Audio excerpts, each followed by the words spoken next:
ಜಾತಿ ಗಣತಿ ವರದಿ ಬಿಡುಗಡೆಯ ತೀರ್ಮಾನ ತಪ್ಪಲ್ಲ. ಕೇಂದ್ರದ ಜಾತಿ ಗಣತಿಯನ್ನೇ ಎಲ್ಲರೂ ಪರಿಗಣಿಸುತ್ತಾರೆ.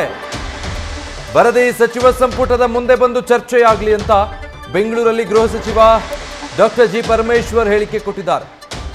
160 ಕೋಟಿ ಖರ್ಚು ಮಾಡಿ ಜಾತಿ ಗಣತಿ ಮಾಡಿದ್ದೇವೆ. ಮುಂದೆ ಸಿಎಜಿ ಕೂಡ ಇದಕ್ಕೆ ಆಕ್ಷೇಪ ಮಾಡಬಹುದು. ಓವರ್ಲ್ಯಾಪ್ ಆಗಿದ್ರೆ ಮುಂದೆ ಸರಿಪಡಿಸಿಕೊಳ್ಳಬಹುದು ಅಂತ ಬೆಂಗಳೂರಲ್ಲಿ ಗೃಹ ಸಚಿವ ಜಿ ಪರಮೇಶ್ವರ್ ಹೇಳಿಕೆ ನೀಡಿದ್ದಾರೆ. ಒಂದು ವೇಳೆ ಸೆಂಟ್ರಲ್ ಗವರ್ಮೆಂಟ್ ಇದು ಮಾಡೋದು ಅಂದರೆ ಕೇಂದ್ರ ಸರ್ಕಾರ ಯಾವತ್ತೂ ಕೂಡ ಸೆನ್ಸಸ್ ಮಾಡೋದು ಕೇಂದ್ರ ಸರ್ಕಾರದ್ದನ್ನೇ ನಾವು ಒಂದು ಎಲ್ಲದಕ್ಕೂ ಕೂಡ ಅದನ್ನೇ ಉಪಯೋಗಿಸ್ತೀವಿ.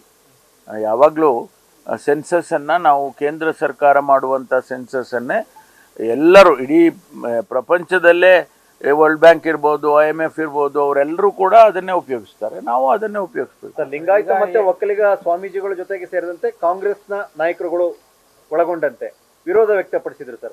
ಈಗ ಇದನ್ನ ಬಿಡುಗಡೆ ಮಾಡಿ ಆಮೇಲೆ ಸರಿ ಮಾಡ್ಕೋಬಹುದು ಅನ್ನುವಂಥ ಸಮರ್ಥನೆ ಕೊಡಬಹುದು ಸರ್? ಹಾಗಾದ್ರೆ ಗೊತ್ತಿಲ್ಲ, ಅದನ್ನು ಒಂದು ಸಾರಿ ಬರಲಿ, ಇದಕ್ಕೆ ನಮ್ಮ ಕ್ಯಾಬಿನೆಟಿಗೆ ಬಂದು ಚರ್ಚೆ ಆಗಲಿ, ಆಮೇಲೆ ಇವೆಲ್ಲ ಏನೇನು ತೀರ್ಮಾನಗಳು ಅದರಿಂದ ಆಚೆ ಬರುತ್ತೆ, ಆ ನಂತರ ನೋಡೋಣ. ರಾಜ್ಯ ಸರ್ಕಾರ 160 ಕೋಟಿನ ಏನೋ ಖರ್ಚು ಮಾಡಿದೆ, ಅದರಿಂದ ನಾಳೆ ಅದಕ್ಕೂ ಲೆಕ್ಕ ಕೊಡಬೇಕಿಲ್ಲ.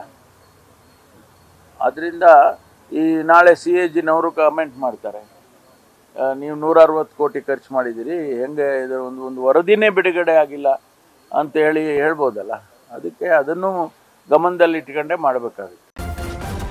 ನ್ಯೂಸ್ ಫಸ್ಟ್ ನಿರ್ಭೀತಿಯಿಂದ ನಿಮ್ಮ ಪರವಾಗಿ.